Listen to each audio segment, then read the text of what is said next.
एकादशी दिन लगे गोटे स्पेशल भगवान का लगे भोग बनामा सेटा चालून आके देखमा।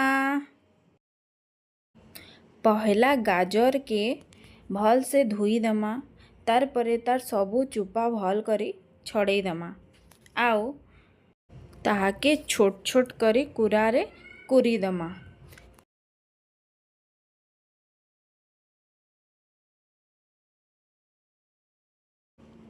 कढ़ई रे गुआघी दमा फास्ट 2 चामच। गुआघी दे सारा परे सेटा टिके तपी गला परे सेथरे पकई देमा काजू किसमिस। आउ टिके से काजू किसमिस भल से भाजी ही जिबा। आउ सेटा भाजी होला परे गोटे जगह रे बाहर कर दमा। तार परे से घी रे गोटे तेजपतर पकामा।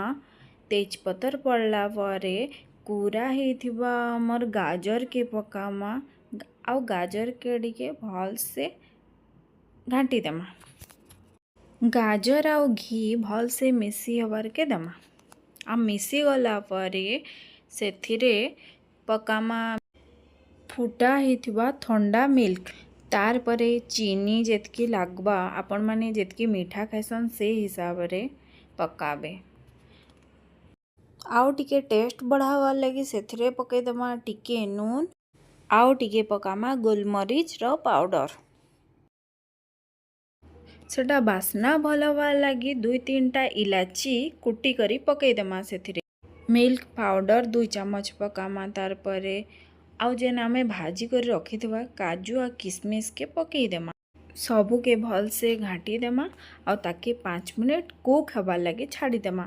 जेनटा कि गाजर भी भल से सीझी जिबा आउ सेथरे थिबा सबू पैन भी सुखी जिबा। तार परे लास्ट रे पूरा सेटा हे साला परे सेथरे आमे पकामा 2 चामच देसी गुआ घिओ। गुआ घी पकाला परे तार टेस्टा आउ टिके बेसी बढ़ी जिबा। हे गला हमर गाजर हलवा रेडी।